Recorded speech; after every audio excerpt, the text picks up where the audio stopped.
ওনাকে সবার সামনে ক্ষমা স্বীকার করতে হবে। সাংবাদিকদের মুখ কেউ বন্ধ করতে পারেনি পৃথিবীতে, ও করতে পারবে না। উনি একজন সাংবাদিককে মেরে দেখাক, তাহলে ওনার বাড়ির আর অস্তিত্ব থাকবে না ওখানে। ক্যানিং পূর্বে ওনার জেতা কষ্টকর হয়ে দাঁড়াবে বলে দিলাম।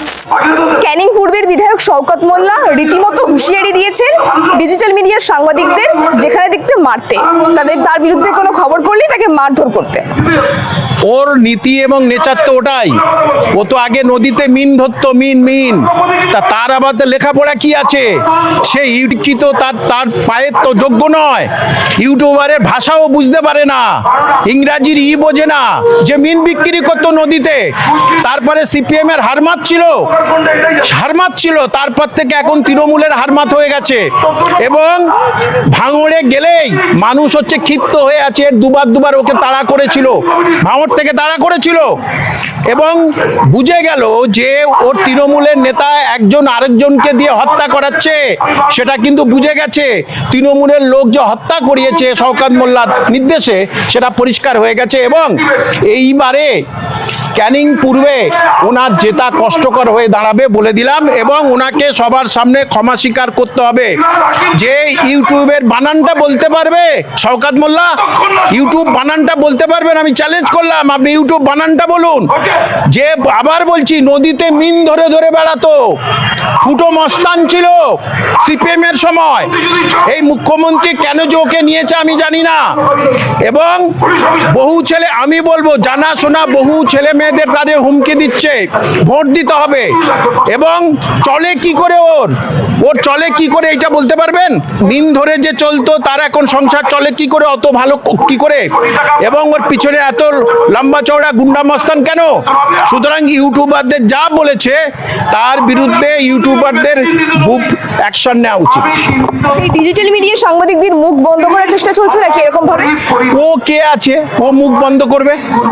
আমি তো বললাম, লিখতে গেলে ওর কলম ভেঙে যাবে। ও ইউটিউবারদের কি বুঝবে? আমি তো বললাম ইউটিউব দেখতে পারে ও, তাহলে ও কি করবে? ওর করার কিছু আছে নাকি? যে ইউটিউবারদের তথা সাংবাদিকদের মুখ কেউ বন্ধ করতে পারেনি পৃথিবীতে, ও করতে পারবে না। মুখ্যমন্ত্রী করতে পারেনি, তো কোথাও শওকত মোল্লা, ও কি করবে? ওর করার কোনো ক্ষমতা আছে?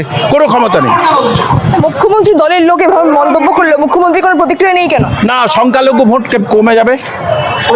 হারমাত টাইপের তো, তাহলে ভোটগুলো ক্যাপচার হবে কি করে? সেই জন্যে মুসলমানদের বিরুদ্ধে কোনো কথা বলবে না। মুসলমান যে মারুক, খুন করুক, ওই করুক, কোনো কথা বলবে না। বললাম তো, ছোট তমান্নার বাড়িতে দেখতে যায়নি কেন? খগেন মুর্মুকে দেখতে গেলেন, ছোট তামান্না মরে গেল, তার কোনো পাপ ছিল না, তাকে মারলো কেন? তাহলে মুখ্যমন্ত্রী যেখানে চাইবে যে আমার যাকে বগলে ধরলে অ্যারেস্ট করলে আমার সংখ্যালঘু ভোট চলে যাবে, সেখানে আমি থাকবো না। আমরা জানি সাংবাদিকতা হচ্ছে গণতন্ত্রের চতুর্থ স্তম্ভ। সেই চতুর্থ স্তম্ভের উপর বারংবার করে শওকত মোল্লা খালি বলবেন ইউটিউবার সাংবাদিকদের ধরে মারতে। কেন বলবেন তিনি? উনি একজনকে মেরে দেখাক দেখি, উনি একজন ইউটিউবারকে মেরে দেখাক, সাংবাদিককে মেরে দেখাক, তাহলে ওনার বাড়ির আর অস্তিত্ব থাকবে না ওখানে। জনগণ হচ্ছে তুলে দেবে, পুরো বাড়িটা মাটির সঙ্গে মিশিয়ে দেবে। সিপিএম এর হারমাত ছিল, তারপরে তৃণমূলে এসে রাহাজানি মস্তানি, ইয়ার কি মারার জায়গা নেই। ইউটিউবার, শিক্ষিত ইউটিউবারদের বলছেন বন্ধ করে দেবো। এত বড় স্পর্ধা, বন্ধ করে দেখান কেমন বাপের বেটা। আপনাকে 1 মাস 2 মাস 2 মাস টাইম দিলাম, ডিসেম্বর পর্যন্ত টাইম দিলেন, বন্ধ করে দেখান তো দেখি। ইউটিউবারদের বন্ধ করবে? এত বড় সাহস! যা মূর্খ হলে যা হয় আর কি, পেটে বিদ্যে থাকলে এই কথাটা বলতো না। সুতরাং বিদ্যার অভাব, শিক্ষার অভাব সেটা শওকত মোল্লার আছে, এবং অধিকাংশ তৃণমূল নেতার এই অভাবটা আছে।